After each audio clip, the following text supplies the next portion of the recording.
This is the first video on Unit 5, Section 2 for College Algebra due April 30th. We're talking about logs, short for logarithm. Logs and exponents have pretty much the same rules because that's what we're talking about in both of them, exponents. Examples. You see 5 squared equals 25 is a true statement. We can rewrite that as log to the base 5 of 25 equals 2.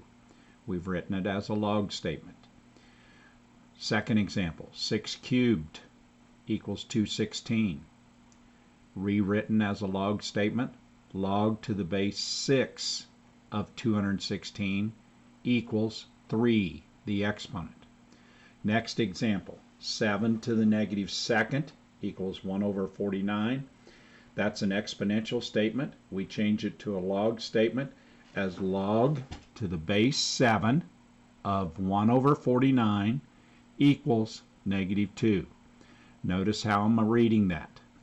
1, 2, 3, and 4 are to be done in that way, changing them to a statement like this, from this to this, only using these numbers. Okay, now we're going to go the other way. We're going to start out with a log statement. Log to the base 6 of 36 equals 2. That is 6 squared equals 36. Log to the base 4 of 64 equals 3. As an exponential statement, that's 4 cubed equals 64.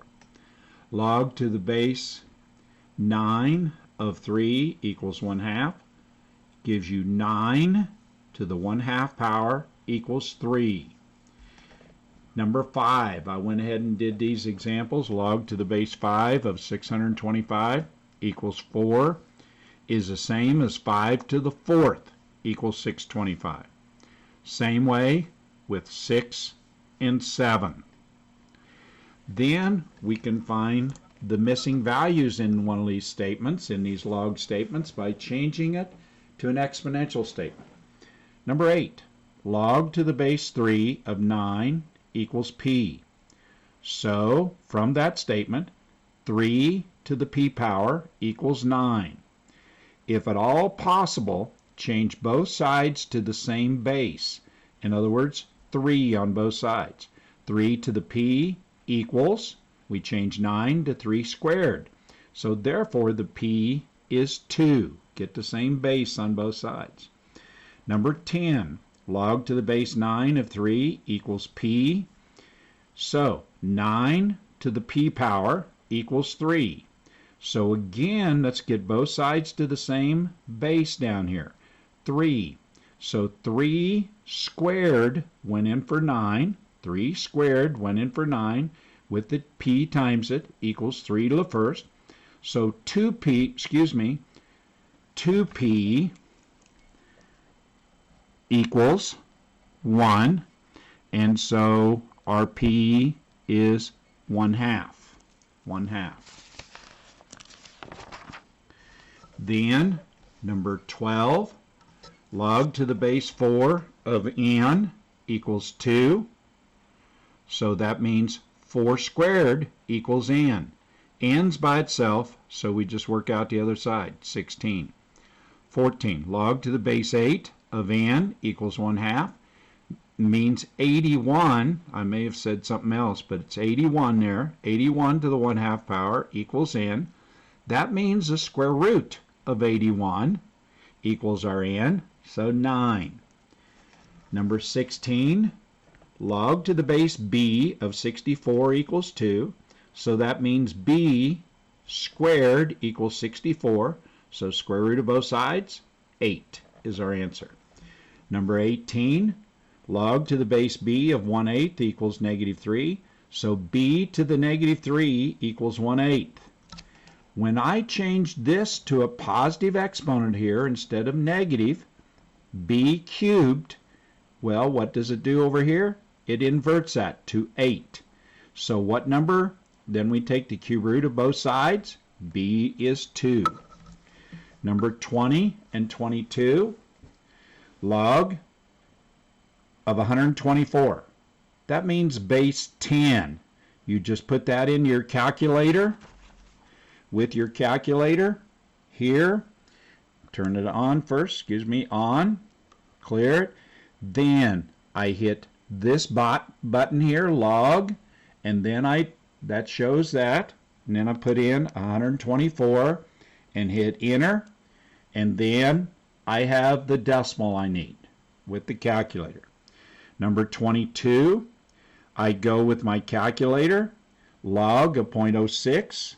I hit the log button first again, right there, and then 0.06 in my calculator, hit enter, and I get negative 1.2218.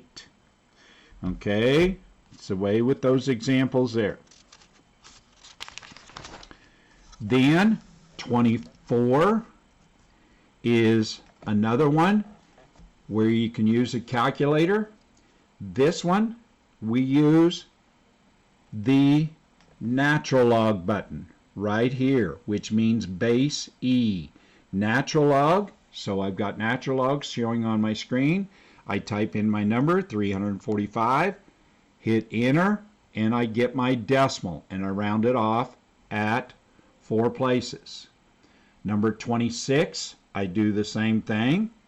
I hit my natural log button, and I put in 0.12 in my calculator, hit enter, and then I get that to negative 2.12026 with a lot more places, but we round it off at 1203. Okay, then remember, logarithms have basically the same rules as exponents. Number 28, log to the base 5 of 17 plus log to the base 5 of 13. That means you're adding exponents. If you're adding logs, you're adding exponents. So when do you add exponents? When you multiply. So we take 17 times 13, log to the base 5 of 221. 30, natural log of 54 times the natural log of 12 minus the natural log of 36. Well, that means 54 is times 12 divided by 36 by what we have here. So 54 times 12 divided by 36 simplifies to 18. 32, another new rule here. 2 log to the base 7 of 6 means that we put this 2 as an exponent on 6, like I have over here, 6 squared. 6 squared. This 2 can be out in front, or 6 squared there, divided by 9. So 36 divided by 9 is 4. Number 34, I have the log to the base 6 of x plus 6 plus log to the base 6 of x minus 3.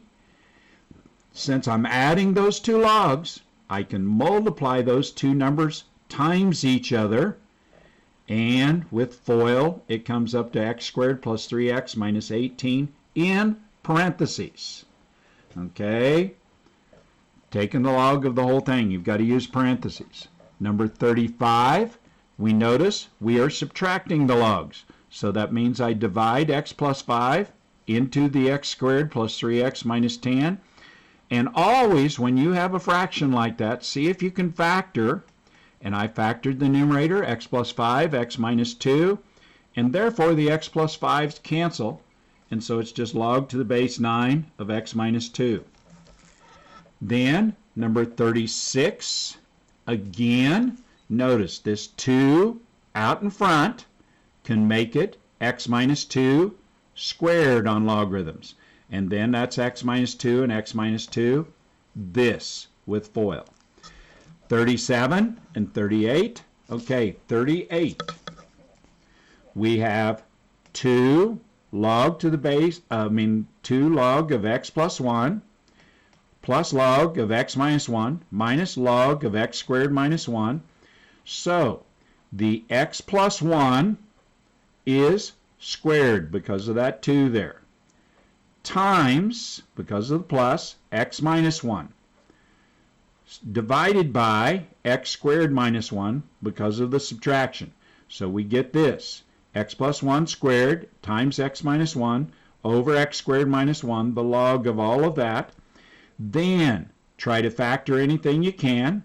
X plus 1 squared is x plus 1 and x plus 1 times x minus 1 over, I factor the bottom, x squared minus 1, x plus 1 and x minus 1, and then I cancel out the like terms. My answer is log of x plus 1.